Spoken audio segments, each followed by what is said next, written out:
Dude, I'm gonna be pouring sweat. Jeez. Likewise. He's outside. Chad's sitting outside. It's probably what, 90% humidity? Probably close. Where Where you at, Swag? Orlando, Florida. Oh, you already know.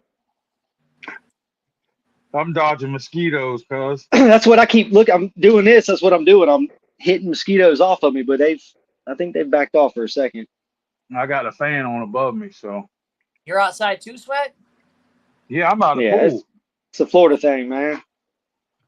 Well, we are in our bedroom because my MacBook is still getting fixed from my computer guy, so we're not in our normal setup or nothing. So I'm up in the bedroom on the fucking dresser. That's the new MacBook? Yeah. So yeah. Well, yeah, it's the new MacBook. Remember they fixed it last time, or they basically had to get a whole nother one because the last one fried. Yeah. So it wasn't new. It was used but new to me. But I got it through I have one guy that works on all of our technical stuff. So he ended up he told me, he goes, you know what, it's good, but you're probably gonna need a new battery down the line, you know. He's like, but it's solid. And yeah, one day I turned it off and it never turned back on. So I've been without it for like a week. I haven't been able to edit any episodes. I haven't been able to drop anything. Haven't been able to do any music, nothing. So he said it's probably going to be Tuesday, Wednesday before I get back. And we were just live not that long ago before you guys came on. We were just live with Jamie Tall on her page. We went live at 7:30 with her, 7:30 to 8:30, and it's the same thing, you know. So I'm hoping to get it back because, man, my life's on that MacBook. That's what the way you've talked to us. I don't know nothing but this phone, man. Like I've never done anything not on this phone. So yeah, I got my laptop set up, man. I got my laptop about 6 months ago, and it's a game changer, bro. I got to graduate then. Yeah, see, I used to set the old phone up like this, sideways, and then I couldn't even see nothing. People would be commenting. Then I'd have to get up here close and try to see what they were saying. And this is my first live or first anything. And bro, I can't tell you how long, man. I've been Swag. It definitely has been a minute. Yeah, it's been a while, man. I've been on a medical discharge here since June 5th. Total of 26, 27 days in the hospital in the last good gracious. You good? 70, 80 days. Yeah, just a lot of health issues, man, I'm dealing with. I wound up having half my foot amputated off 2 weeks ago. They got the bone infection out. Oh, it's been a journey, bro. I just got the IV PICC line out the 20th. So, oh, man. I've had an IV PICC line since June the 5th. God. So, yeah, I've been riding out, bro. Hell of a summer. The whole summer, man. The whole summer. I'm talking, I can't even. I was just sitting here today, man. I had a buddy stop by I haven't seen in a while and was sitting here thinking, holy shit, man. Since June 5th, it has been a blur. Yeah. But I'm feeling better. This is like my third day outside. You sound good. Yeah, man, I feel good, bro. I mean, I'm white as hell because you know what I mean? Just laying in the hospital and you get sit outside a couple of days, you get that color back. But overall, man, you know, just dealing with kidneys and pancreas, and because all IV medications messing with my kidneys, so I got stage 3 kidney failure now. That as long as I can keep it about 30-35%, I'm good. As long as it doesn't dip lower than that. For all the IV antibiotics I've had over the last 10 years, you know, I've had 4 surgeries just in the last 60 days on my right foot, and I finally wound up having to take it. So didn't take my foot, took the whole side of it.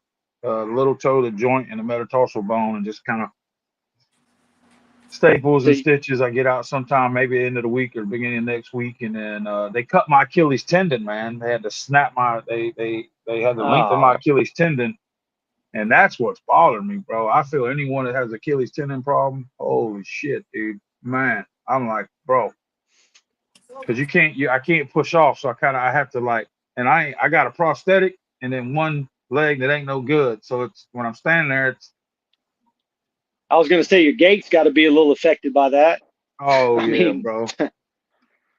what is it long Well, term? it's Is good, it man. just I'm like, blessed, man, with all you guys praying. And like I said, man, the first time I went to the hospital, I didn't even say anything to anybody, man. I kept it to myself, and I know my phone,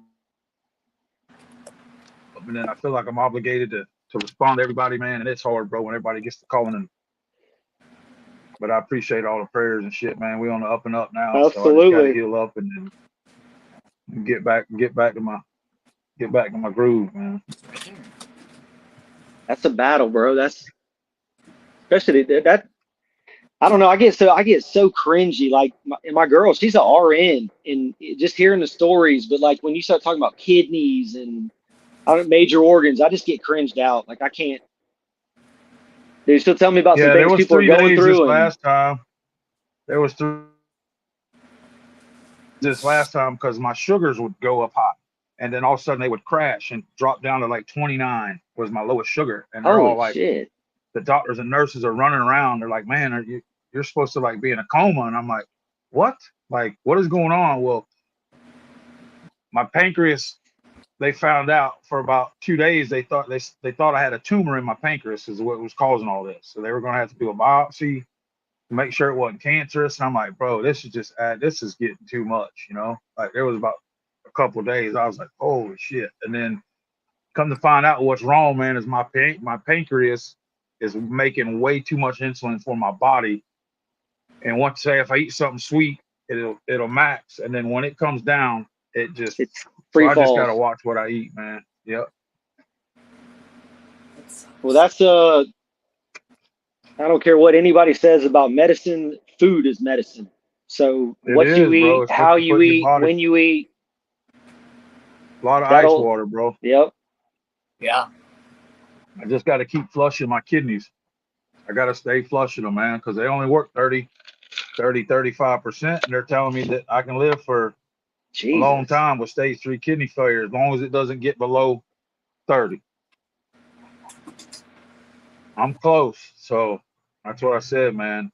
You know, and 10 years of IV antibiotics, bro.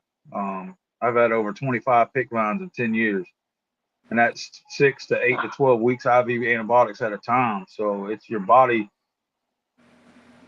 You know, I need it to keep the infection out of my leg, but at the same time, all them IV antibiotics go in right here and they pump through your heart. They destroy your kidneys.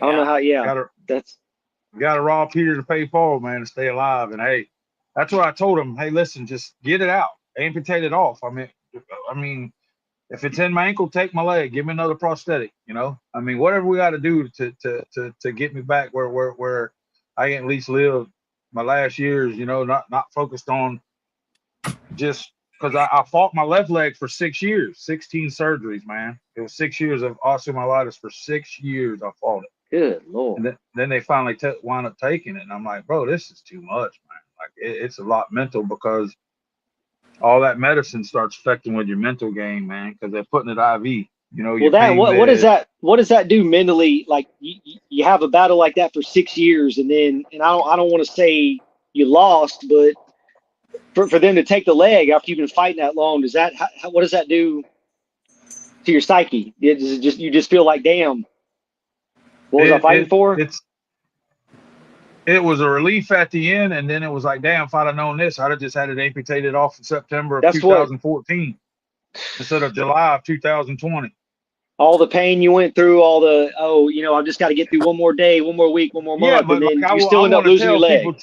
I want to tell people too that I was also drinking and using still with the IV PICC lines in my arm. I never put nothing in my PICC line. I'm saying that I was still, you know, because I wouldn't take pain pills. So I thought doing anything else, as long as I didn't eat pills and become a pill head, addict way of thinking, that I was all right. You know, so all I did was just prolong the issue, man. I mean, I tell people that, you know, my alcohol and drug addiction, you know, and trying to do Tony Montana things was out of order. And all it did was prolong it, you know. But if I'd had it do over with, you know, I probably could have saved my left leg if I wouldn't have, if I'd have had the same mentality I have now, you know, coming on 5 years sober, well, 50 months sober. My bad, 50 months. I just got hit 50 months. If I'd have had the same mentality I got now, I would still have my left leg. So I part don't of know. you know. It's hard to But it's part hindsight. of my Hindsight story, is a cuz. bitch, man. Yeah, Oh yeah. hindsight. It's so simple. It's so simple after the fact. Yeah. Yeah, we can sit here and say what if and I wish, but guess what? I've It done is that. I it is almost what it I is. drove myself to want to kill myself about that what if shit. So yeah, I get it. Oh yeah. I get it.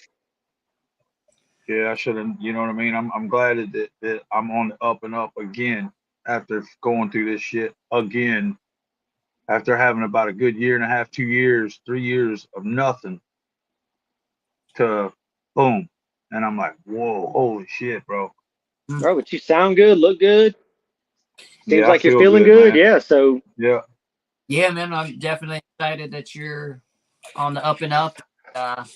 You know, and that you're here with us, and we got shit. We're gonna talk about it and stuff of that. We got some stuff popping off, and whatnot, and I told,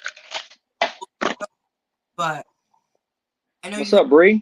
you had other plans before this happened, and I told Jared, I said the universe has a weird way of slowing us the hell down and putting us where we need to be when we need to be there. So Yeah, I'm supposed to be in Colorado next month, man, for that big event. And I can't I it's probably about a 95% chance. I'll just go ahead and tell people that I'm probably not going to be able to make it because the doctors are not letting me walk. I'm supposed to be in this Oh, big no, booth like, and I'm all not this. about that. I'm talking about Oh yeah,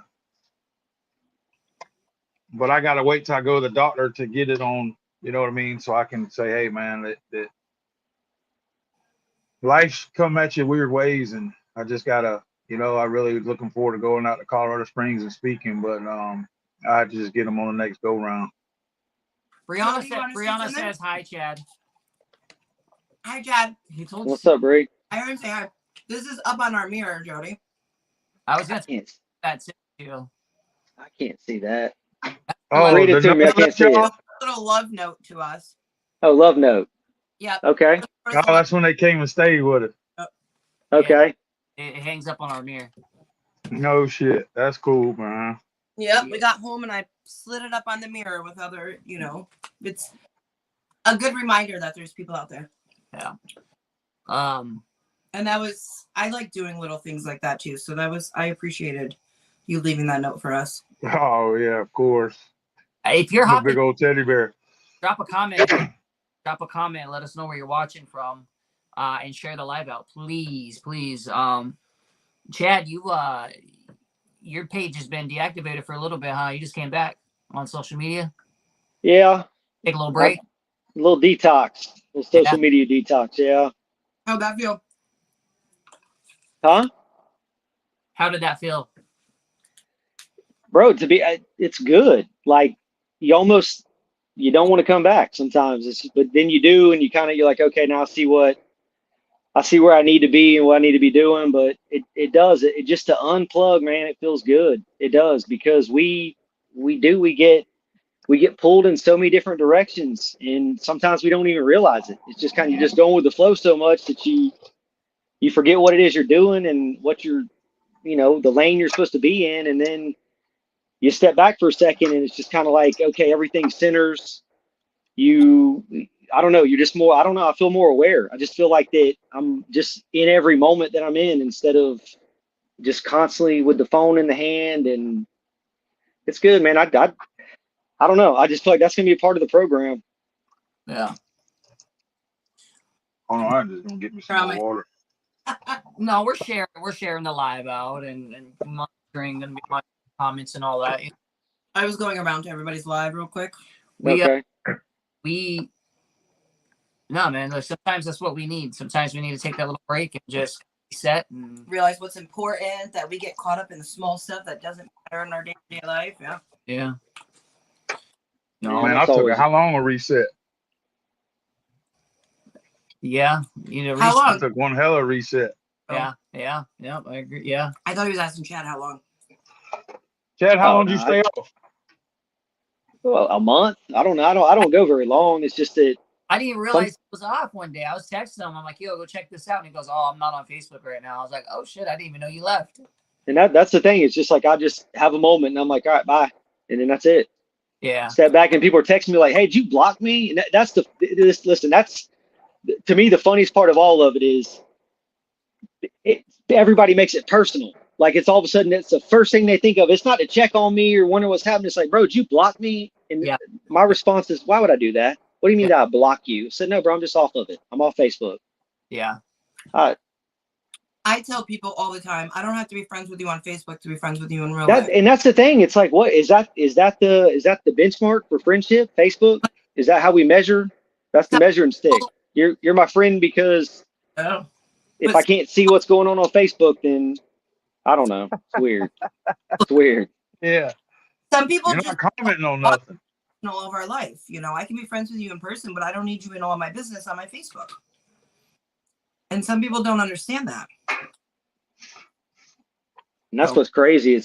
That's like the polar opposite of reality for me because, you know, I'm the one that constantly the phone's blowing up, messages like, bro, where are you at? Where are you hiding? What are you doing? Because I isolate, and that's still 19 months home now, and that's still the biggest struggle is I can't put myself out there. I'm not constantly in everybody's, I don't know, the whole friendship narrative with everything. It's just like I can't stay plugged in everywhere.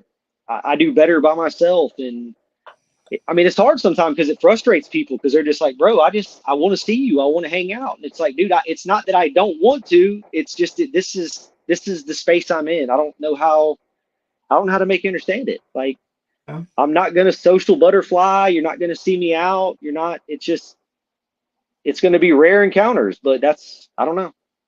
That's where I'm at. I don't know what it's supposed to look like, but that's just what it is right now.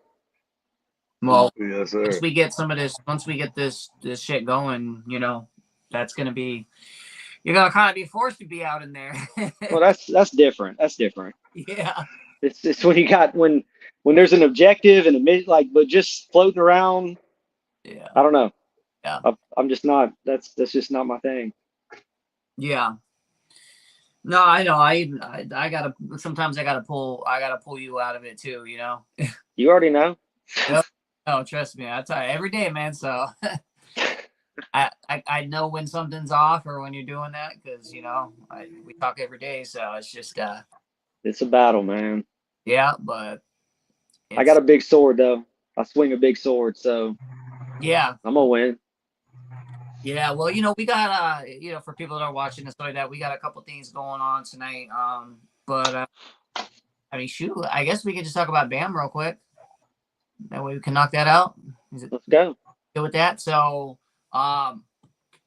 so part of the announcement is that for anybody that's, you know, like I've kind of dropped some before, but Chad and I initially came together to you know, we're brainstorming about something we wanted to do together, and he shot me over an idea one day that he had do, and we kind of went back and forth on different things, a mission statement, this, that, and the third, and then we brought Swag, and then of course, you know, Brianna's gonna be a part of it, and I believe Robin's gonna be a part of it. He definitely is.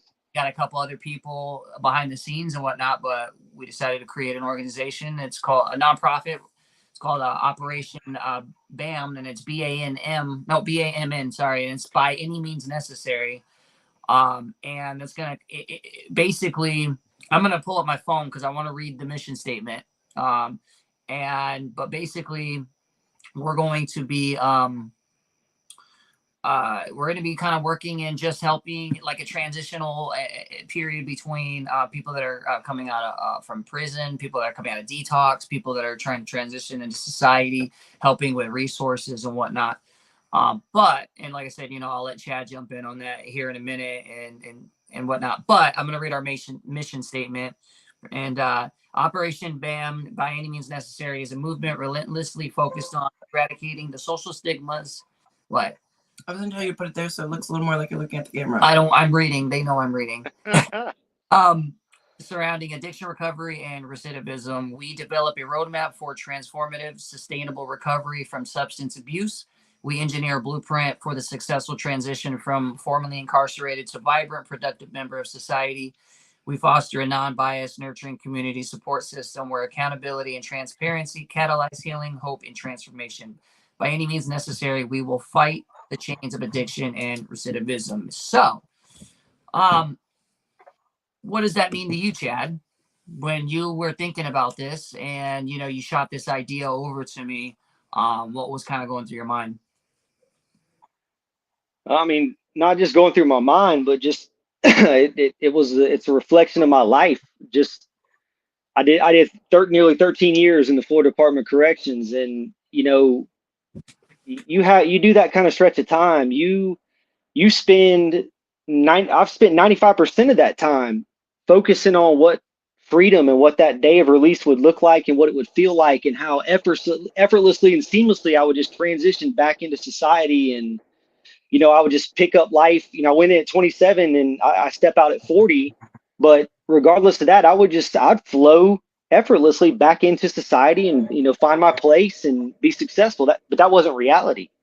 I was overwhelmed by everything, all the changes, and not just the obvious, you know, technology, life, everything, but the people that I knew. My brain remembered everything from 2009 when I was free. Everyone had completely changed. And it just, I didn't understand. I didn't understand what world I was in. Like everything that I thought it would be, it wasn't. And when I tried to come up for air, because literally I felt like I was drowning at times. And I mean, even these moments, I still feel like I am. But in the early days, I'd come up for air and look around and say, well, where are the answers at, or where's the map I need to find, you know, the destination? Like, what do I do? I really couldn't find it because there's not a whole lot out there. It's just kind of like, you know, ready, set, go, you're free. Go keep yourself free. Go figure out how to get a job. And mind you, when I left, there was no smartphones. There wasn't. I was rolling a ball on a BlackBerry, and then I come out and I've got everything is digital and online. And I didn't get any of that. So it's like, what are you supposed to do? And here's the caveat to that. I've got a support system that I would say is in the 1% of people incarcerated. I have just a mountain of people that are behind me that are like, anything we can do for you, Chad. And it's still been incredibly difficult. So what is the person, what is the guy or gal that's getting out? What does that look like what does freedom look like for them when they don't have anyone to turn to? They are literally walking out of the gates of a prison with a bus pass and $50 and a thumbs up and a good luck. I mean, I'm not a mathematician, but I would probably say the odds are not going to be in their favor for them to, you know, sustain any type of freedom. One of my cats sneezing. Yeah. Oh yeah. But yeah, it's and that's the thing. It's like it's not looking at that situation. It's me living that situation and understanding, you know, every hurdle that I've had to walk up on and then somehow figure out how to get over. And it's scary. And for me, that's enough for me to say, I really don't want anybody else to have to deal with this. If it's avoidable, if there's resources that can be provided, then let's figure out how to do that, because this sucks. Yeah, you know, I was just want to say on the resources, and you can say it, you know, and that's the whole thing, you know, is like, you know, you and Swag have been through that lifestyle, you know, of going to prison, coming out, you know, trying to transition back into, you know, the world and whatnot. And that's why we want to make it like easier for people, you know, with, you know, and I'm just going to kind of just hit some points, you know, like, you know, we're going to be doing assessment and individualized plans, you know, so we're going to get all of the educational things that we need to do all this and whatnot. But like, you know, we're going to sit with people and we're going to like try to identify what they need in their life, you know, whether they're coming from, you know, Department of Corrections, or whether they're coming from rehab or treatment or whatnot. You know, so we're going to try to develop just a personal, abusive relationships, CPS cases and whatnot. Like we're we're going to try to be like that roadmap to that, and then, we're going to be obviously just doing, like peer support, mentoring, Swag's got his peer support certification already, right? You got, yeah. Yes, sir. We're going to work on getting ours and whatnot. But, education and job training, community involvement, that's meetings, just funding, helping them get their driver's license, social security card, whatever that may be. We're going to, we want to be a one-stop shop for this, because there's so many times, again, I've never been to jail, but there's so many times where people, they get locked up for how many ever years, and then they're just like, all right, here you go, and then they send you out on your own, and then you're like trying to figure out how to pick up the pieces.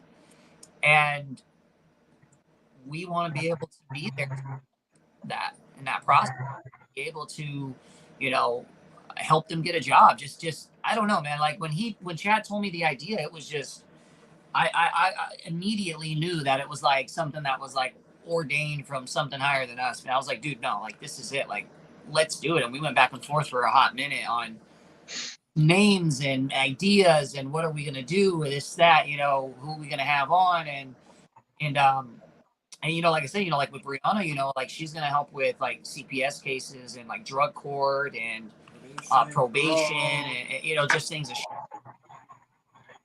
and then Robin's an RN, so hopefully we're gonna have her helping with the treatment side of things, just and nursing, medicine, and what's right to take for this and right to take for this, right?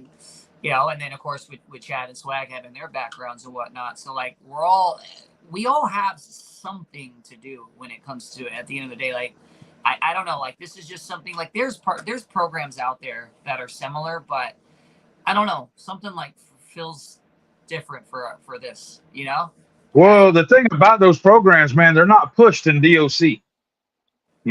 Huh. I mean, when I got out, I went in 2007, got out beginning of right at the end of December 23rd, 2009, the beginning of 2010.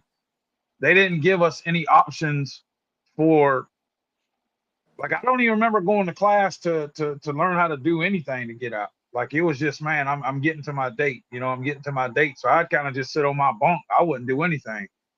I was a nerd, you know what I mean? Because I had the 85% date because I knew that my time could back up. And the thing is man, we got to figure out how to get that into the Department of Corrections where that they can push it so they have the literature, so when they get out, they'll know how to get a hold of you. Because that was the thing, man. Like when I came back to the real world and I went to get a job, I couldn't even get $10 an hour job, man. Like I could not get a job, and then the first 2 weeks is the most crucial. The first week is the crucial. The first 7 to 10 days for me, man, because I know seeing family for 2 or 3 days and then all of a sudden reality hits you and you're sitting around like, and you walk in, they're like, where you been? The slang term vacation, and then they're like, oh, well, what's your charges? And I'm like,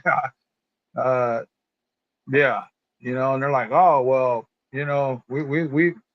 these companies say they do what they don't, man. They say they help you, but I mean, you got to know somebody that knows somebody. So when it comes to these type of services, man, I think it's going to really, really be a big deal, because I know other people.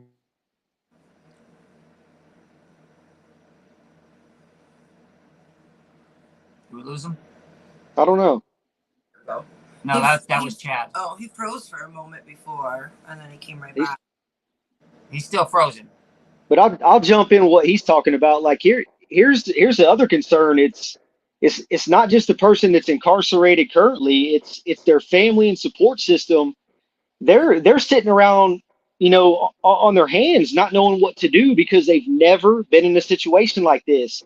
They don't know how to prepare best for that loved one to come home. They don't know exactly what needs to be provided in the initial stages. And like you said, the first couple of weeks are crucial because, I remember coming home from that much time, man, you are so emotionally overwhelmed that you can't rationalize like just the basic things. Like I didn't know what I needed to do, like day to day, heck, even hour by hour. It was just I just was completely overwhelmed by feeling and stimulus around me because everything felt brand new. It felt foreign. It felt uncomfortable. And then it's like, oh, wait a minute. I'm back in the real world. It's like I've got to figure out what I'm supposed to be doing as a free citizen now. And that's just not realistic. Not, I mean, not especially with, I can't speak for everybody, but my stretch of time, there was nothing I could do to prepare for that.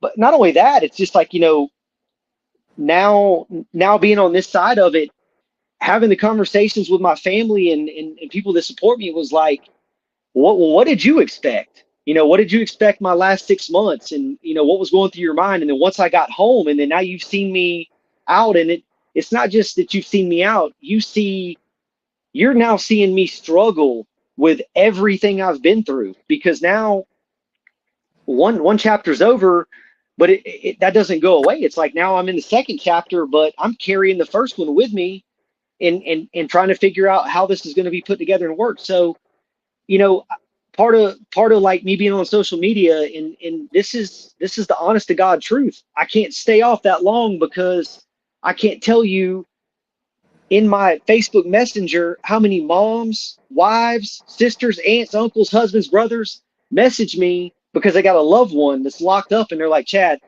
he's in confinement. Chad, he's struggling with this. Chad, he comes home in 6 months. What can I expect? They don't know where to turn. They've just seen me out. They've seen me post on Facebook, and heck, I guess I've become a resource, but little do they know I'm struggling. I mean, beyond explanation. I can't, I'm just out here living, trying to figure it out. But that goes to show me that there's nothing out there.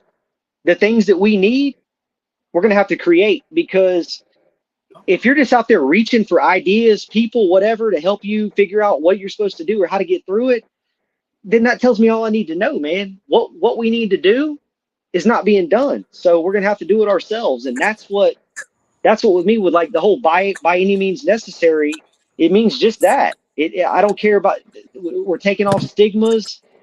There's going to be no judgment when it comes to recovery, when it comes to people that, the whole ex-con, like, it's none of that. It's just all about figuring out how to get back to a place where you're not only productive, but you're happy, and you're able to live the life that you deserve. And that's the thing. Everybody deserves to live a life where they have the opportunity that everybody else does, no matter what. This is about second chances. So if that's the case, we said we believe in it, then that's something you got to fight for. And we're going to be the fight. You good, Swag? Okay, there he is. He's back. Phone. I'm not sure what happened with my computer. I got plenty of. See y'all, all these computers. See y'all talking about these laptops, but there we go. There we go. I'm on the phone. My phone ain't cut out. I've had technical difficulties for 2 years. I've had them for 42. Yeah. Just want to say hi to Debbie real quick. She just joined us. Oh, hey, The Debbie. only thing I'm good at on this computer is knowing how to turn it on and off. Hey. I had to, at work, if stuff happens to the credit card machine, you have to restart the desktop in the back office. And I had to tell people that the other day, and I was like, hold on, wait, like, do you know how to turn the desktop off and back on? Like, do you know what you're doing? Because, Hold on, time out. I don't. Is it black off there? I'm burning the fuck up. You were on computers when they came around. Huh? Am I off of it? Like. Do you see me on the screen? No. I'm still on the screen? You're not on the screen.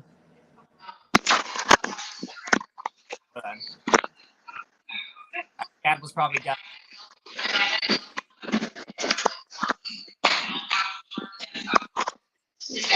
I just Try again.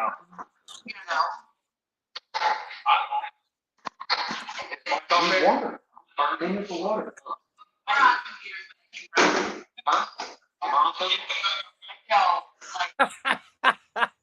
I muted him. But anybody, that's watching right now while we're waiting on Chad, yeah, we're excited for this.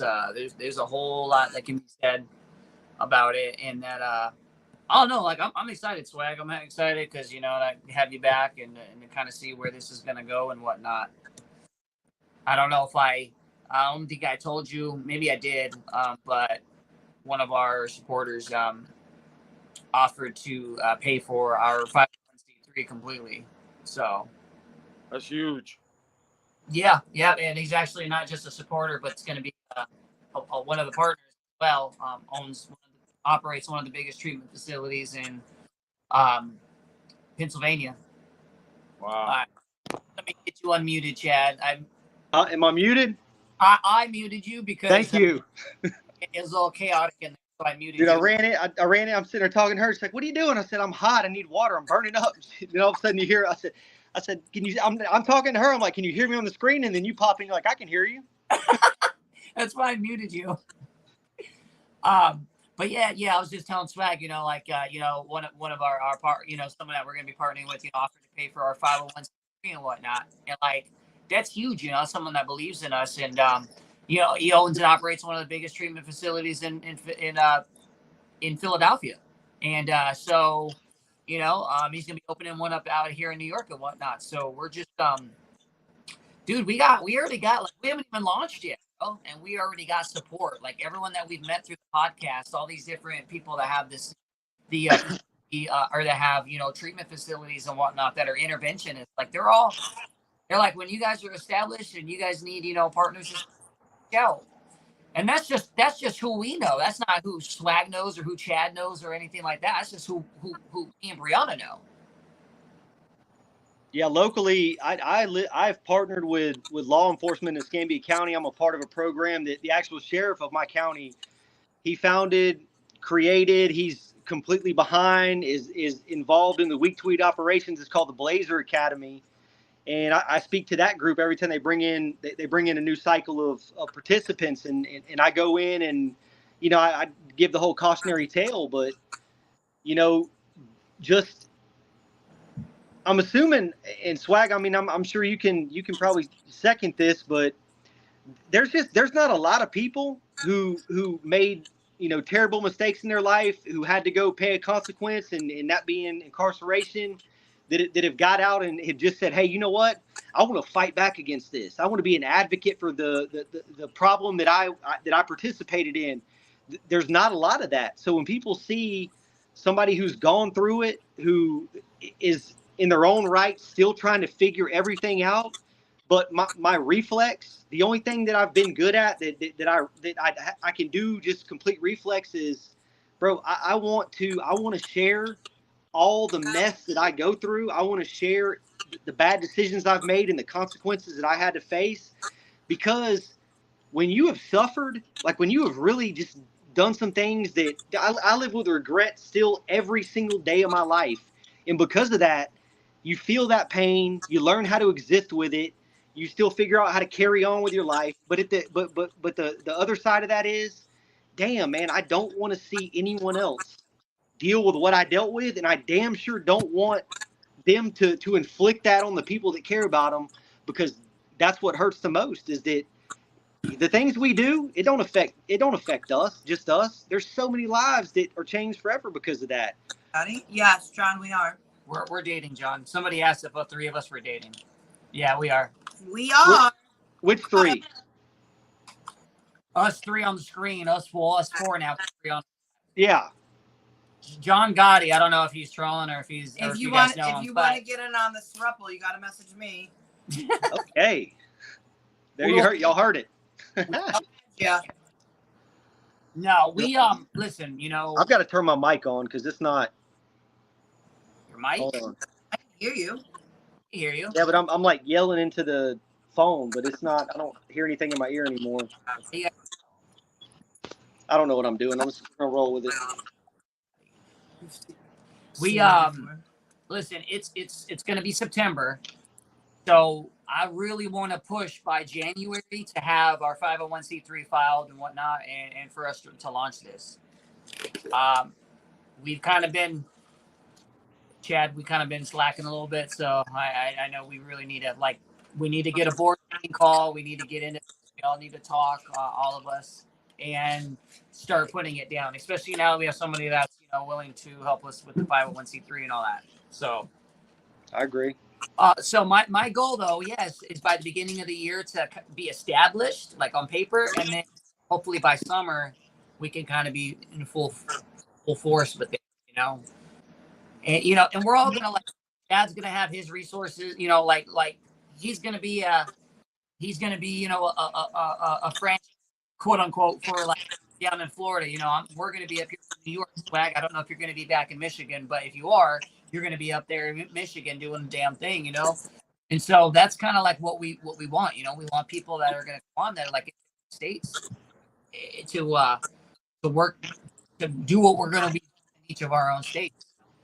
I'm not sure if Jared had a chance to tell you guys, but I know you guys would all agree. Even reaching out to one of us and saying, "Hey, this is my name. This is where I'm at. These are the resources that I have available. This is what I know about." You know, we just have a list of phone numbers of people that we can reach out to, you know, help others. You know, we'll keep, you know, like a hotline type thing. You know, we'll reach out to you like, "Hey, we have a person struggling in this area. You know, can you go help this person in person, or can you help us find this," and stuff like that. So, you know, that's the way that everybody else can help us help others as well. Yeah. Debbie says I have a great lawyer who takes care of all of that. We'll talk, Debbie. Definitely. But we pretty much have our board. I think we have all our board members. Chad? Yeah, no, Robin, she's in the next room, but yeah, that's outside of that. We're this is it. This is the team. This is the core, and that's it's just it doesn't. That's what people. That's the biggest misconception is, you know, people think in order to be able to do things and accomplish goals and be extraordinary that you've got to have just a huge group or just extensive membership, and it's not the case. You need a couple people who just blood, sweat, and tears believe in whatever it is they're fighting for. And in this case, you know, I look at everybody on the screen. We've all had our battles. We've all got our stories. We all have our passion, and to me, I'd much rather go to war with 3 or 4 people like this than 40 or 50 that have 1 foot in and 1 foot out. And that's kind of what to kind of like lead into the next topic, you know, is like we are going to be authentic as possible. We're not going to do no fake shit. We're going to be who we are. Like you said, there's no 1 foot in, 1 foot out. We're all in 100%. Because, you know, unfortunately, this is the stuff that we, you know, as content creator, and you're in our space and you're seeing, you know, you're seeing this day in and day out. Not everybody is who they are. Not everybody is who they say they are to be, unfortunately. And when people are watching us and we have these platforms and we're out there, like, dude, like we're sometimes people, unfortunately, it's the way it is. But like people's lives like rely on us. I hate to say that, but it's true, you know. And man, we fuck up and we're fake, 1 foot in, 1 foot out, and all this, and we're just not honest, dude. Like. That could be very it could be bad, right?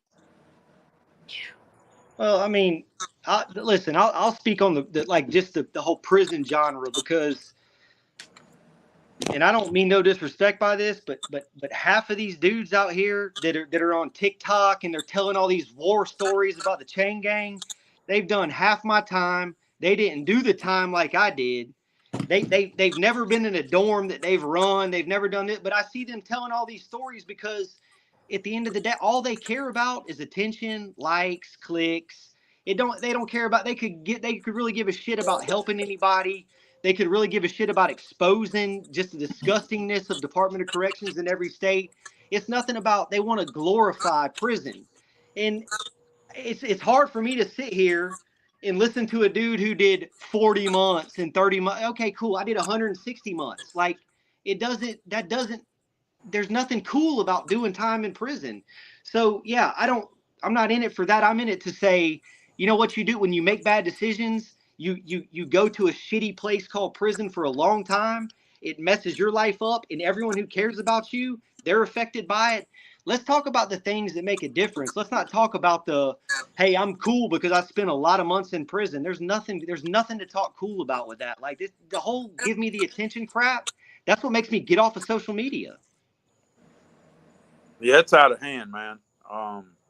But y'all, and now you can speak. Now I said what I said about that, but coming from like Blacklist, that recovery community, there's also phony players doing that. I'm just speaking from. I feel like the prison genre, I can call that out because I've got the resume. And nobody gonna message me and say you didn't do this, you didn't do that. No, you didn't do this and that.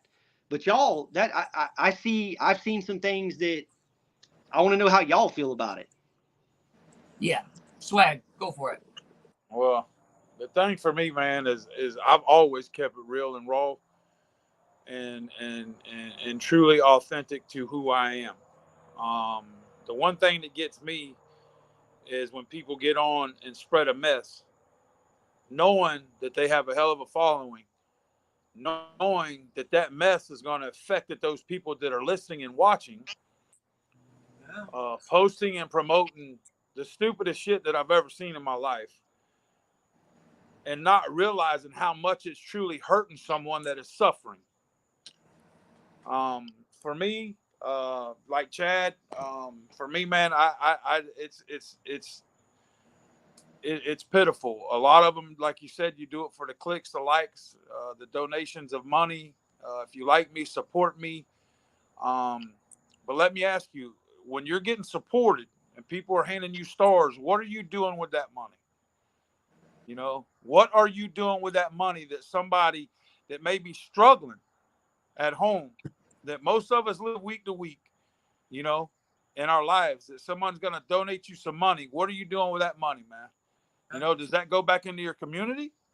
Do you if you got enough time to be on this app where your face is on here 24/7, morning, noon, lunch, I mean, every day, you got time to put the phone down and go be the face in your community. That's Amen. the difference maker for me. We're gonna be and Jared You know? have saving all the stars that we've gotten, and it's not a crazy, but we're actually going to take that at Christmas time and adopt a family, probably online or locally or something like that. Like if we do it online, then we'll cover the shipping costs. But all the stars that we've gotten for the past 2.5 years, we're gonna take it and adopt a family for Christmas, and then try and do that every year. Just take the stars that we make on the blacklist and help somebody out. Well, I mean, here's my thing. Addiction and alcoholism, that's been my Achilles heel my entire life. It has been in moments, could have been the detriment of my life. So looking at it objectively and saying, hey, I need something to look at for inspiration. I need something to be a leadership, presence in my world, in my life, because I don't have anything to hold on to because I'm struggling so bad. And then it's like, if I look at this person or whatever it is that I'm following, I look at that and it's just nothing but me. Hey, look at me. Look how special I am. But to make a mockery of it, to make a complete mockery of it, it's just like, what does that say to me? Who I'm the person who needs help. I'm looking for that leadership, but I get somebody who, it's not about people. It's not about people. It's just about promotion. Man, that could be what spirals me out of control. That could be the last of me, because I look at it like, well, what the shit? This is what I'm looking up to, but it's a joke. They don't care about me. They're making fun of it. They're making light of it. Like, what am I taking this serious for? I can't get better. There's no way out of this for me either. Like, I just feel like people don't understand what's truly at stake, and that's lives. That's human beings' lives. And if you didn't get attention as a kid, or you felt like you weren't cool enough in high school, I don't know what influences that. My thing is, that's the wrong place. That's the wrong platform and the wrong venue for you to say, you know what? I'm going to prop myself up and have everybody look at me. That's the wrong community to do it in, man, because these are people that are suffering. These are people that are looking for a way out, because they look around and there's nothing around them that resembles hope, or that replicates, getting that freedom. There's none of that. They look to you. And I think that's what is, quote unquote, content creators and influencers. And that's so generic to me, but it is what it is. But if you're going to carry that badge and you're going to be that person, man, you have to understand what's at stake. This is not a game. You treat it like a game. How do you go to sleep at night knowing that somebody that really, really turned to you as a light, you made them go into the darker dark because of like what Swag said. This the bullshit mess that's put out there. When people really need something that's worth hanging on to, they need someone to pave that path and to walk with them. This is not about, hey, I want to make money doing this. No, man, this is a very, very sensitive group of people, and I don't know, man. That's why we're doing what we're doing, because if you can lay your head down at night saying, hey, I felt like I did something that made the people around me, and like Swag said, that I put back into my community. Yeah, how am I going to ask for stars and ask for all this money and all this stuff?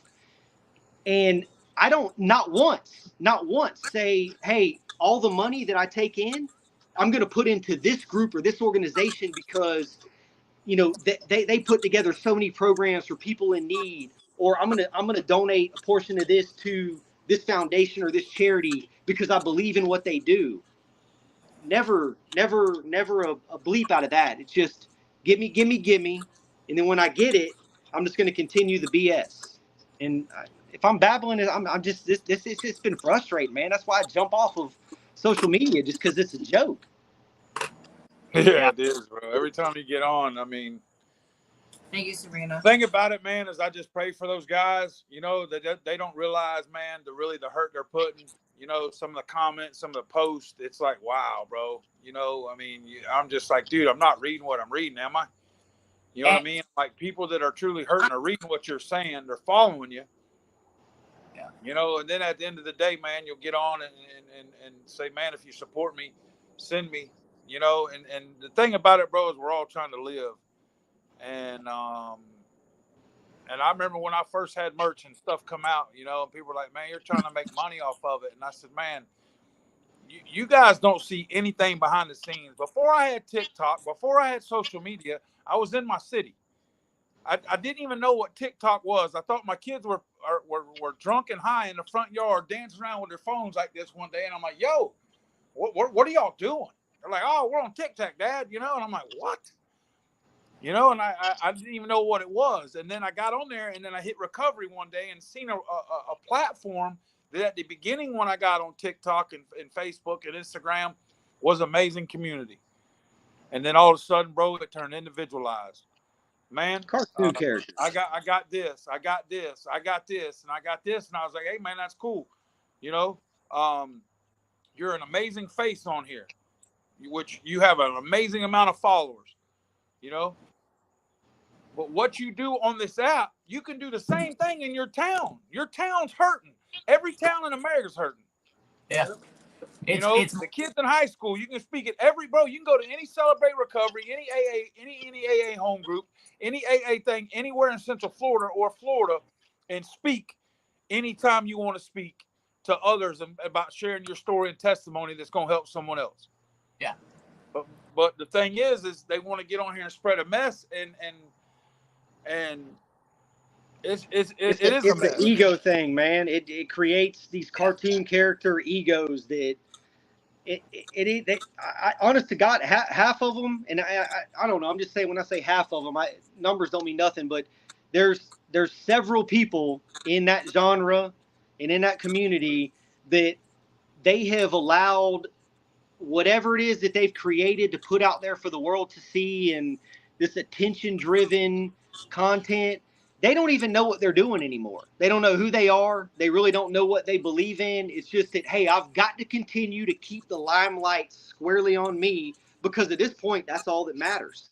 And once it gets to that point, that is pure toxic. Because, listen, and that's the thing. It's like half of them, yet they've got these crazy stories, and they've got lives that, you know, if you spin it into a testimony, and you could really do some good with it, but they're so consumed with, look at what I'm doing, please applaud me for what I'm doing, look at this post, applaud me for it, look where I'm at, applaud me for it. And it's just like, how much of that are you doing without that camera snapping? Like, look at me, look at me. That's what I want to see. Like Swag said, what's going on behind the scenes? Yeah, it's one thing to go online and to do the whole shit for the camera, and it's another to do that same shit when the camera goes off, you know. And like, I don't To keep it up. I don't ever like I don't like to toot our horn, but I mean, y'all see, like, we are heavily involved in our shit, like, outside of the camera. I mean, you know, we travel to so many events, so many different states on our own dime, you know, and we do it, and we don't, We love it. and we too. love it, you know, and it's because we know we have the authentic mentality, the heart to do it, you know. It's so like, you know, we can't just be these people when the camera's on and the camera goes off and it's just like, all right, we're all done, fuck it, you know, or I'm using the money for this, or I'm secretly using X, Y, and Z, this, that, and the third. And it's just like, nah, man, like, you got to be real and authentic. And that's what I like about this team right here that we got, is that, you know, we're real, we're raw, we're authentic, you know, we are who we are, on camera and off, you know. I think it helps too. Like, we met Jody in person. We're just as weird in person Yeah. on the, you know, online. But even just going and meeting other people and like vibing with them in person, like, we wouldn't want to send somebody to somebody that's off-putting or this, that, you know, is a different person off the screen. So even just going and meeting other people and, you know, feeling their energy and kind of feeling them out, you know, it helps us too, because we don't want to be associated with somebody that's not useful. Right. You know, it's just on here, like Jody said, for clicks and views. Yeah.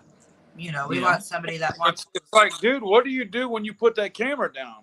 You're not the same person on camera that you are behind when that camera's off. I guarantee it. And Jody, you're very poised and, you know, presentable in person as well. You know, you are exactly the same person that you are online in person. Yeah. You know, but it's never like, hey, you Chad, know, where's the Scambia? What city is that? That's Pensacola. Oh, hell, you're way up there. I'm 4 exits away from Alabama. That's what the people talk Panhandle. about Florida. This is really lower Alabama. Oh, where were that? You up there around Santa Rosa? That's it. Bro, that's where listen, that was home for 9 years, Santa Rosa CI. Yeah, So- I've been watching Santa Rosa lockup here the last week and a half. Okay, that CM, those wings you see, Yeah. I wasn't behind the door. I wasn't one of those. I don't know. I'm not even going down the road. I was an orderly on those wings, you know. So it's just, bro. That's I don't want to open that door, but sometimes I feel like I got to, because people don't know. I made a comment one time that I challenge you in your own community to find an animal shelter that's not climate controlled. You won't. They're all climate controlled. Santa Rosa CI is not climate controlled. That's not dogs and cats and animals, no disrespect, but that's human beings behind those doors. In the month of May, you know, for Swag, you're from Florida. You know how hot it gets here. Okay, when May comes around, it's not August hot. It's warm, but it ain't hot yet. Man, I was a laundry orderly on those same locked up wings, those exact same wings on the video. I was a laundry orderly passing those guys through the flat, passing their mesh bags full of their dirty whites to get washed in dirty water, passing it back through. But when the cop would come through and he'd take his key and unlock it and that flap would drop, it felt like hot air from a heater coming out of there hitting you. That's in the month of May. These dudes flood their cell. You know, you've got the shit jacket, which is just a sink in the toilet. They'll clog it up. They'll put a shirt in it or whatever, or saran wrap, really. Clog it up, continue to hit that button over and over and over until it overflows with water, and they'll put about this much water on the floor. They get down to their boxers, and they lay in it. Yeah. And that's the only relief you'll get. Now, every dorm, I did 9 summers in dorms with no AC, no climate control whatsoever. But I wasn't locked in a 6x9. I was in open bays. But even there, it's sweltering, man. Like it's inhumane. Yeah. And it's 2024.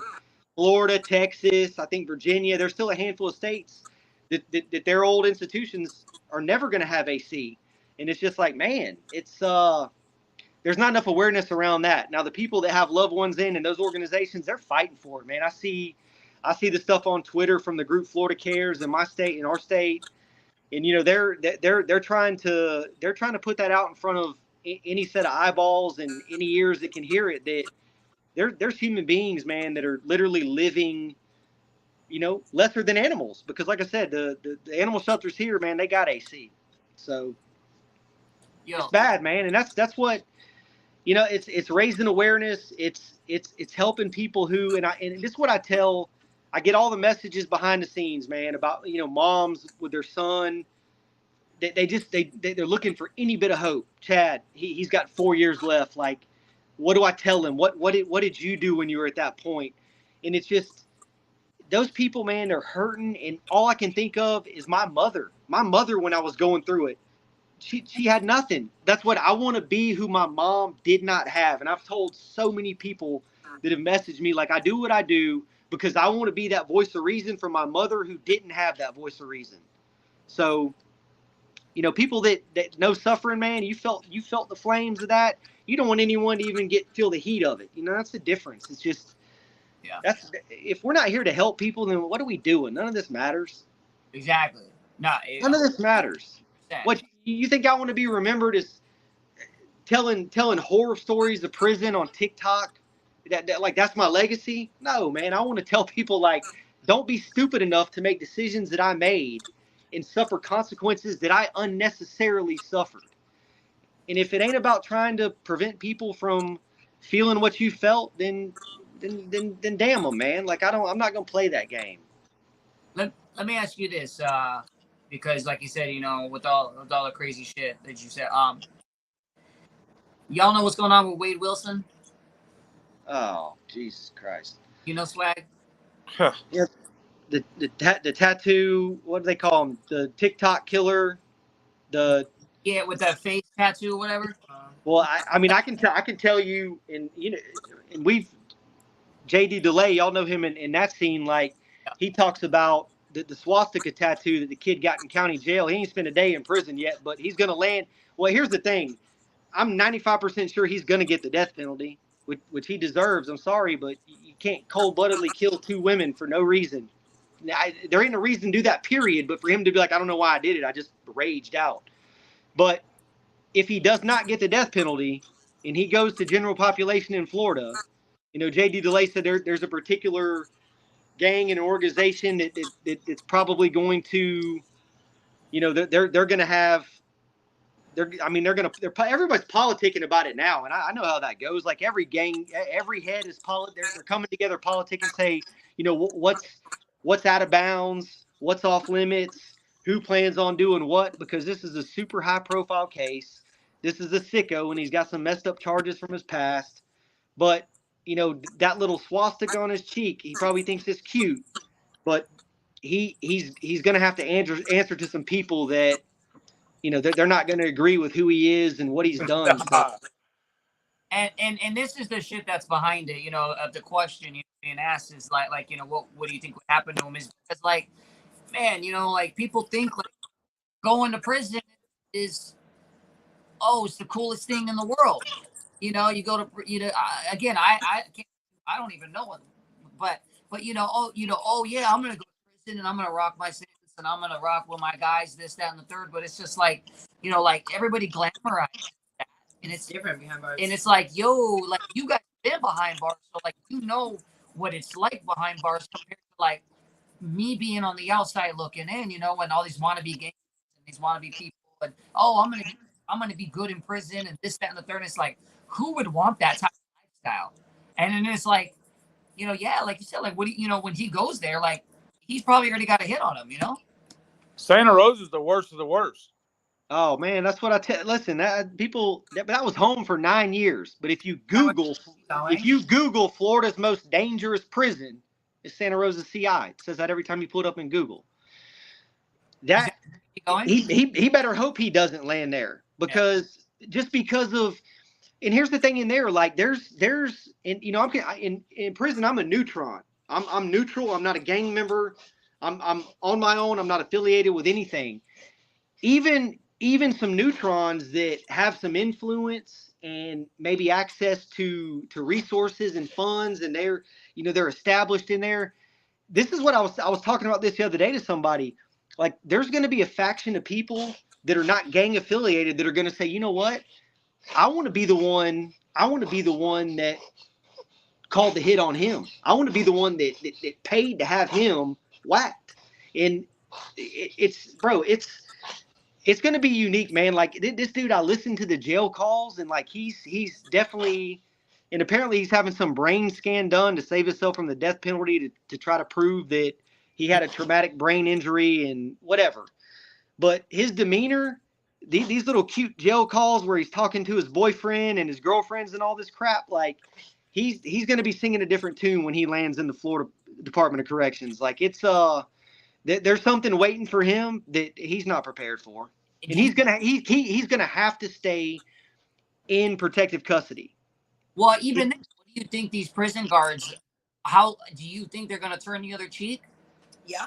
And let shit happen, or for that, yeah, absolutely. At Like, at first it'll be such a high case when he gets there that he'll be 23-1, and until He may they never start come up. moving him around, and once they start moving him around, that's when it'll go down.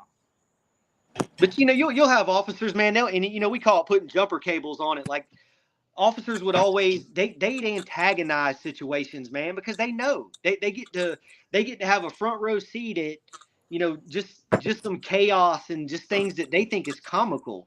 So you're going to have them, whispering to certain people like, hey, he's coming. I heard that he's going to be in G dorm next week. What are y'all going to do when he gets in here, man? Y'all going to let this freak show live in here? Y'all going to let this dude do what he did and stay in here? Like, they'll go around doing that, man. And that's what. Innocently watch it. What's that? They can innocently watch it. Oh, because it's fun.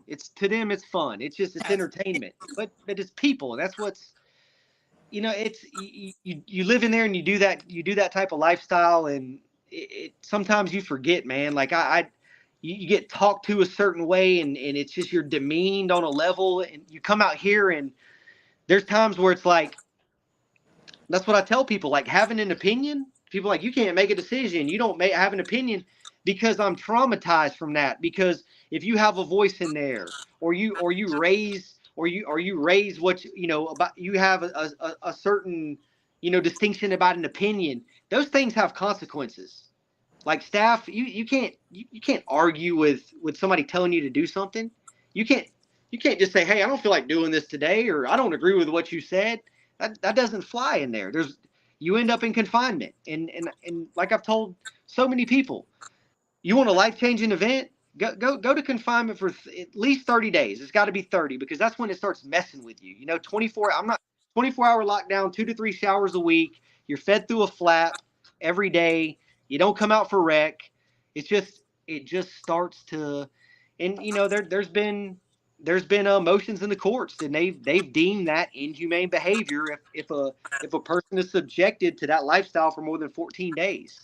That's the argument in Florida about taking CM away, Swag, is that they've had different groups put together studies, and professionals have said, yeah, anything over 14 can have a permanent mental health detriment to a person if they're subjected to that. I believe it, man. I used to have to go back there, man. The longest stretch I did was 57 days. And I've told Robin over and over and over, like, that's something that I go back to. Like, that affected me. Like, I've never been the same since that. Like, I went through so many different variances of emotions during that. Just like I can't explain what it feels like it's been 20 days, and in your mind, you're so over it, but you're like, oh my God, I still have 30 days to do this. It does something to you, man. It really, really plays on you. I mean, hold on. It allows you to show some love to people that are out here too. Ones that don't have friends and family and stuff like that. Like, they have access to that stuff, and some of them choose not to. So it lets you, sympathize with people and maybe reach a handout to those, because you know what it feels like. Well, and being with that being said, like, I want to ask both of you the same question. Swag, I'll ask you first. Is like you said, Chad, it changed you forever. What is Swag? What is one thing that you took away from prison that changed your life completely? That changed your mentality? That changed everything? What was it? I mean, I'm sure it wasn't just going to prison and getting out. I think the whole thing for like the BAM thing, like when I was getting out, like you transition, you have to learn how to transition pretty quick, and when my first 3, 4, 5 months, I didn't speak. I didn't talk. Like bro, it was new to me. So I don't care how big and bad I thought I was. I watched a lot of movies. So when you come into prison, they demoralize you and strip you down butt naked and you're all standing there and it's like, and you're going through the whole situation, it's the CFRC and you're coming through, like, you're brought from a level of living life to like, holy shit. Like, man, this is serious, So I didn't really say much. So for me, man, it was the thing I take away from prison on the positive note, man, was learning to stay self-motivated for myself, going to rec, working out. I went from 387 to 255. I mean, I was shredded, dude. Like I all I did was go to work out. Went foul pole to foul pole. I had an old school that had done like 40 years, that kind of started talking to me and gave me the ropes. And I would get my canteen. I would go and I wrote a lot of poems. I read books. I had never read a real book till I went to prison. So I think for me getting out, and the biggest thing that I learned, man, was that I found out truly how strong I am mentally, because I didn't do like Chad did, man. 3 years, a little under 3 years total, 2007 to 10. That's too much. Sitting here talking to Chad, man, with 13 years straight DOC. Man, that's time. Anyone asked me, man, you did a bid, and I said, bro, I did a bid. The thing is, but I will never glorify anything. Like, people are like, I'll have people say, because I don't know, like on my social media, you'll see that I'll post a picture from me from DOC. And they're like, oh, you glorify that. I said, no, bro, I'm showing you what I went from to what I am today. I'm not glorifying the picture. I'm just showing you that, hey, this old boy been through it. You can see the picture. I'm not glorifying it at all. Yeah. But that is my past. Like I didn't mind putting a hammer down on your ass. You know what I mean? I mean, I learned how to truly protect myself. I learned how to keep myself when I'm walking, keep my eyes straight, not looking in sales is what I was taught. I learned a lot in there, man, about living life. And the thing is once I got out, bro, I wasn't ready. I wasn't ready for the real world. Once I left there and I come home, man, all you're thinking about is your family and this and that. Like, I wasn't thinking about working and this and that. I got my culinary arts degree up the road. I went to school, man. I worked property receiving. I was at the Columbia Annex, and then I EOS from the Columbia main unit. So, I mean, they kept it. See, I was the other way, Chad. They kept it so cold, and then they would come around and take all our blankets, and you just sat there and shivered all night. And I'm like, holy shit. So when the guys were up there sweating to death, and then my last 96 days was in the Columbia main unit, I'm like, bro, in an open bay dorm, I'm like, what is this shit? Because I was closed management, man. I was at the Columbia Annex, bro, 2-man shut, you know what I'm saying? Because I was at the violent charges. So the thing is, man, is you learn to adapt to what you're around. I couldn't imagine doing 9 years at Santa Rosa. All my family and friends asked me straight up, why do I watch those videos? Why do I watch that stuff? Because I wanted to remind me, man, that I will never be back there again. Like, I want to see it. I want to see what those guys are going through. I remember living those days. I remember all of it, man. And I remember standing there looking out the little windows like this, you know what I mean? And how they'll give them the camera and that guy will stand there. And I remember doing the same thing for days on days. We'd be on lockdown for 4 or 5 days, being a stabbing, and I'm thinking, holy shit, bro. And I'm locked down in my cell with all my stuff. Now, when you go to CM, you don't get nothing. Yeah. And then if you talk back to them, like Chad said, they send you this bread bowl loaf of shit. that's just all chewed up. I mean, I'm like, bro, talking inhumane's not even the word. And then you got the little gangsters that come into prison, and I just get to laughing. I'm like, he'll be a changed dude in 1 week, you know. And I'm not talking a good way. I'm talking about her, she, whatever way, you know. And it's like, come on, bro. Like it's that the gangster type of mentality. But the biggest thing for me, man, I can tell both of you is, I'm glad that it sucks that I put my family, you know. I had many a day sitting there thinking my mom and dad's out to eat. My mom and dad's been married over 50 years. My mom and dad's out to eat, and people are sitting there pointing at my mom and dad. That's Jody's parents. He's in prison, man. You know, that crazy dude, Jody, that's his parents. And my parents didn't deserve that, you know. And I had a lot of time to reflect. And I'm like you, Chad and Jared, man. Today, I try to do my best for my community, or whatever community I'm in. When I'm in Detroit, you know, and I'm in that town, I'm out, we feed the homeless, bro, up there. We go around, me and Michelle, you know, we do a lot of things in the community, man. She takes me around to all the sections where the guys are standing there. You know, we make 30, 40 bag lunches and things, and oranges and candies, and we take it to them, and I get out and I start really getting to talk to them. That's the stuff I like to do, man. It's made me very humble in my life, even though I've lost a leg and I've lost half a foot, you know. But the thing is, man, the devil will try to do a lot of things to the real ones that are really trying to do good in life, you know. And I understand that today, you know, just like the last 80 days of my life have been something that I can't even explain to anyone else. And I had about 48 or 72 hours, man, where I wanted to give up, man. You know, I was thinking, hey, man, I'd just be better off not to put my family through this. I'm suffering. And the whole time, man, it's to make my story stronger, to make me a better person, to realize that, hey, man, here it is, my third day back on the up and up, man, back on podcast for the first time in 6-8 months, back to doing what I love to do, sharing with others. It's not all about screen time for me, man. It's about what I can do in the community. Before I leave to go back to Michigan, man, I got 4 or 5 schools I got to hit here to go speak at the football teams, because it's all Friday night lights. You know, that they're all going to hit me up here in the next couple of weeks. You know, once I can walk, so I can get out to practices and I get to talk to the kids about drugs and alcohol.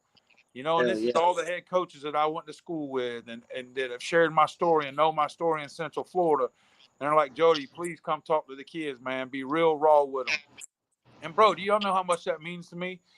You know, a year and a half ago, I got to throw out first pitches at varsity baseball games for Sober, Swaggy, and myself. And it's like, bro, to be honored enough to really throw out a first pitch, man, to be there for them kids and talk to them kids and be a mentor. Because guess what? A lot of these kids, bro, don't have no father figure.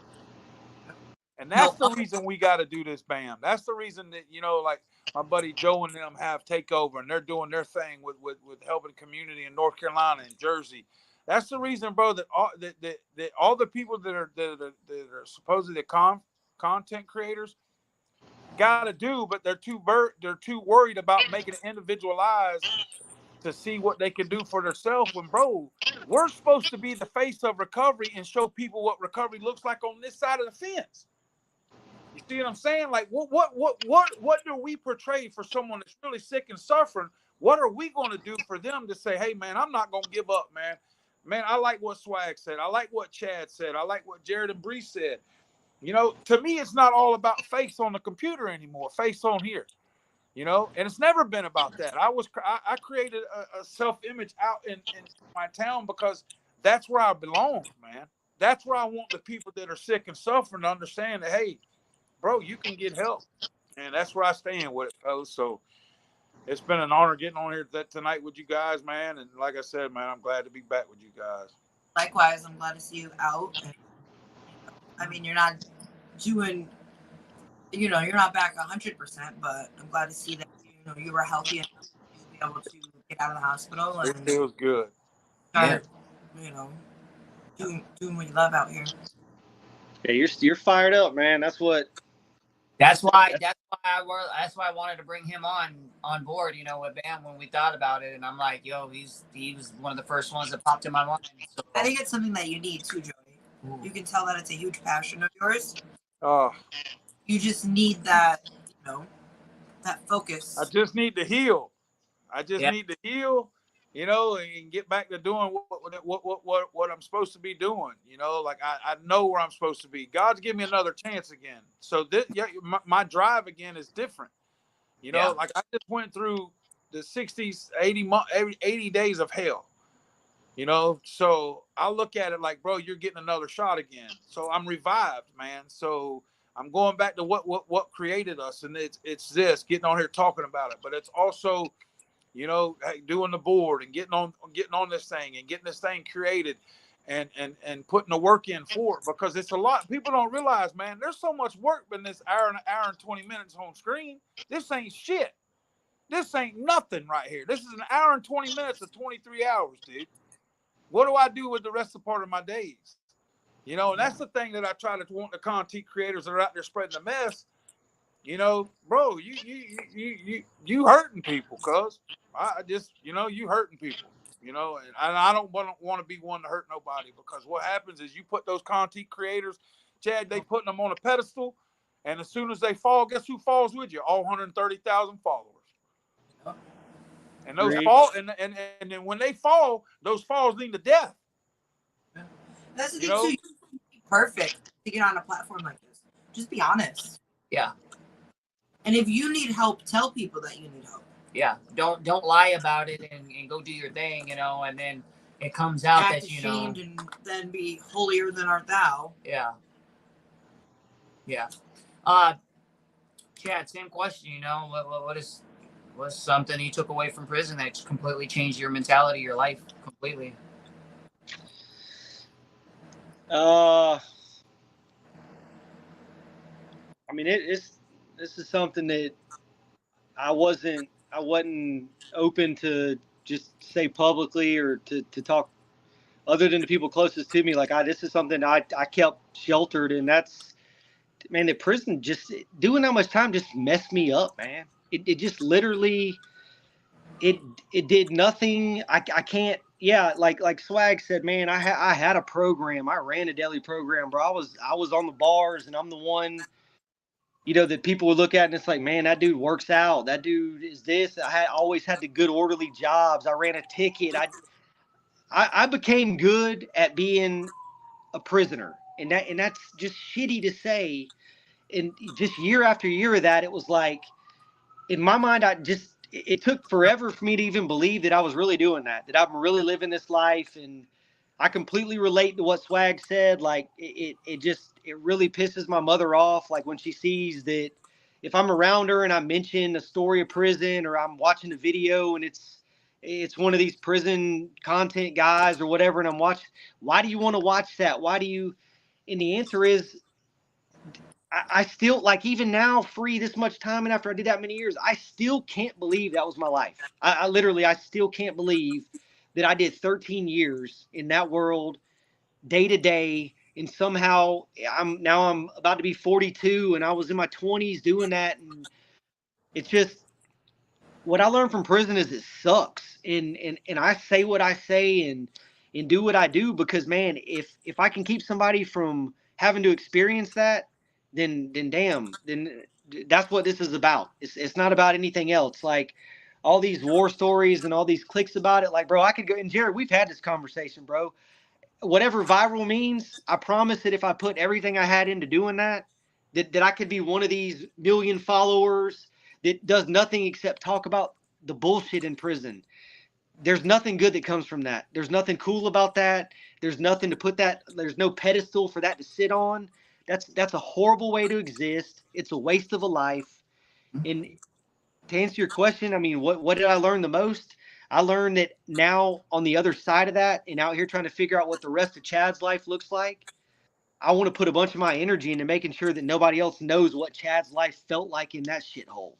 Excuse my language, but that's what it's about. I hate it. I hate it every day of it. I hate what it did to me. I hate the things I battle in my head.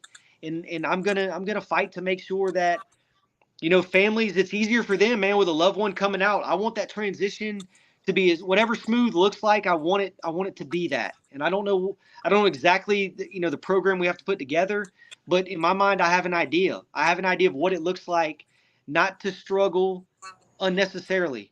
Once, for the family, for the person that was incarcerated, like I feel like there's a bridge and we can be that bridge. But yeah, man, prison, it sucks. There's nothing cool about it. And for those out there that are making a living, talking about how cool it was, you obviously didn't do that kind of time. But if you did, and that's what you think life's about, you're sending the wrong message. Yeah. Sending the wrong message. And that's what it is, man. At the end of the day, like you said, for Bam and whatnot, like It's gonna be different, man. Dude, it's a whole game changer, a whole different game. And I truly believe that. And I'm not saying it because it's something that we're starting, but sorry, she's. Don't tell him what I'm doing. No, that hurt. Sorry. But it's gonna be a whole game changer, and we're just, dude, I'm excited. I'm excited to be on this journey with you guys, and that I really think that this is something that we can move to the next level, bro. Absolutely. I want to touch base on what before we wrap up. I want to touch base on what I pinned onto the screen.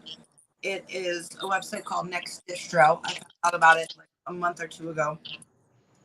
It is a website where you can get a monthly free subscription to harm reduction. Whether it's naloxone, Narcan, syringes, everything. Fentanyl, anything that you need to use safely, you can get a monthly subscription for free from that. You go on, you find your state, you fill out an application. It takes about 2 weeks for them to process it, and then they'll mail you stuff for free. Disclaimer: we're not condoning people to go out and use and saying it's okay, but if you're going to, please be safe. And we can't stop you, please be safe. So, man, that's a website that will, help free. you. Yeah. Awesome. Even if you want it, you have a loved one that's, struggling in active use. I know we don't want to condone it and help them, but if you can help them be safe, please help them be safe. And circling back on that, this type of shit, even with BAM and stuff, that we're gonna be resource. We're gonna have resource people. We're gonna have. Doesn't matter what city, what state you're in. If you need treatment, you need help, message one of us. We get you it. It doesn't matter what it takes. Insurance, you name it. We will. We can't do it for you. Through our organization, partner you with somebody in a different organization.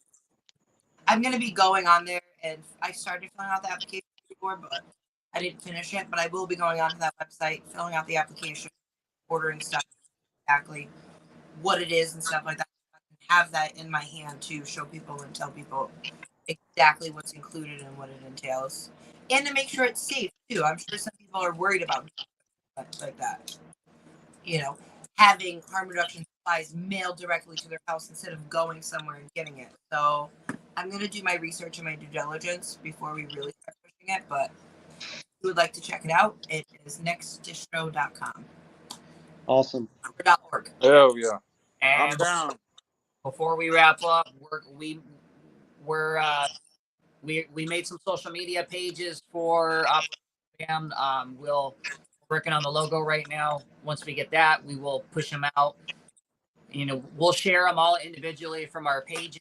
So different people, please go follow, share, like, this is brand new for us. It's we're in for you guys on it. If you have any help or have any, and even now, even though we're not fully established, if you need help, you can ask me, drop a comment. You're watching on the playback, or if somebody watching on the playback here. If you need help, you need any treatment, you need anything, message me, Brianna, Chad, Swag. You can message any one of us on any platform, and we'll get you connected. Robin will be on a live one time, so her social media will be. Yeah, we gotta get Chad to get Robin. Oh, she will. Yeah. She's on. Yeah. But all right, well, we gonna wrap it up. It's 10:45 here in New York, so man, I love you guys. We just love you guys, bro. Yeah, man. So, See y'all. all right, guys. Until next Get y'all time. later, bro. Signing off. Bye. Chad was out.